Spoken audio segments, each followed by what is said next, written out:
Welcome, families. We're so glad you can join us today. And we're here for a special story time. So let's get ready. Put your hands up. Give a little whirl. Give a little twirl. Give a little clap and place them in your lap. Nice listening. All right, now we're ready for Not Norman, a goldfish story.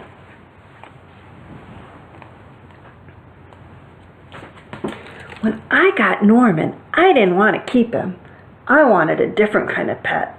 Not Norman.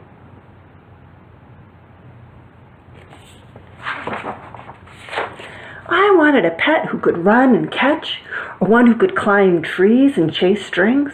A soft, furry pet to sleep on my bed at night. Not Norman. All Norman does is swim around and around and around and around and around.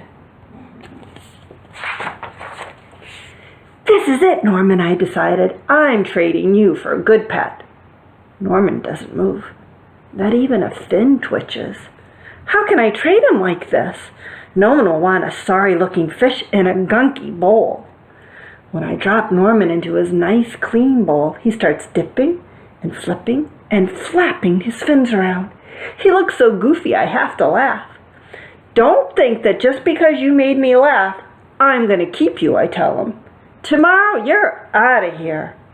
Norman blows a stream of bubbles.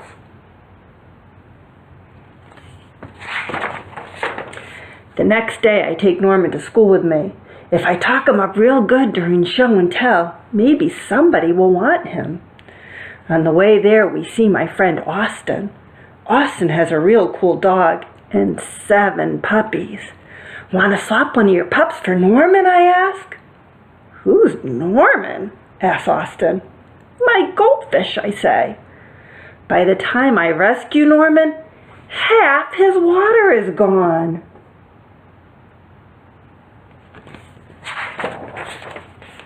I'm sorry, I tell Norman when we get to school. I'm really sorry. He just stares at me all googly-eyed. Finally, it's my turn for show and tell. Just as I start to talk about goldfish, Emily shouts, "Jenny's gone! Who let my snake loose?"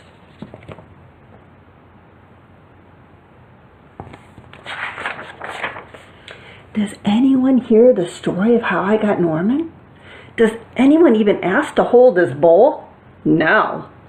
They're all jumping and screaming and chasing the snake. Not Norman. He's looking right at me. Thanks for listening, I tell him.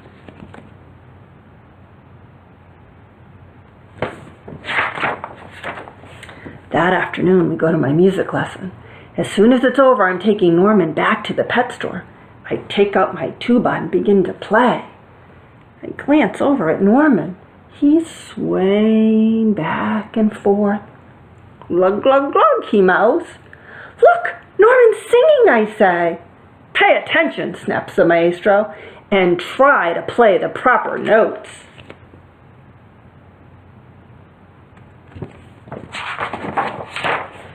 Maestro makes me stay for extra practice. By the time my lesson is over, it's too late to go to the pet store. Don't think that just because you like my music, I'm going to keep you, I tell Norman. He glugs.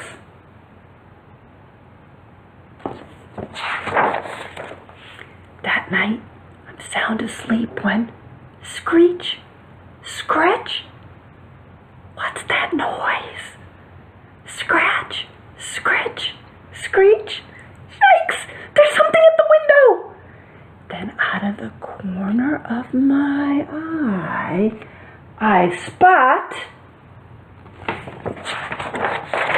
Norman! He isn't scared. He isn't swimming around in circles either. He glugs and he gives me a little wave. I'm not alone. Together, Norman and I slide open the curtains. It was just a broken tree branch. Thanks for watching out for me, Norman.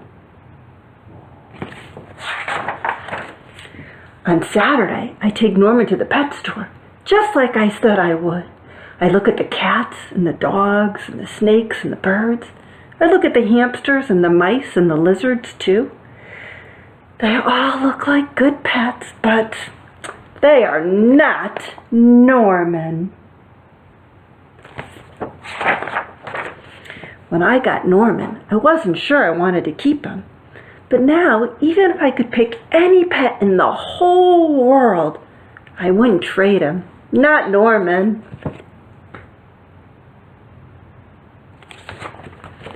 Families, thank you for joining us today.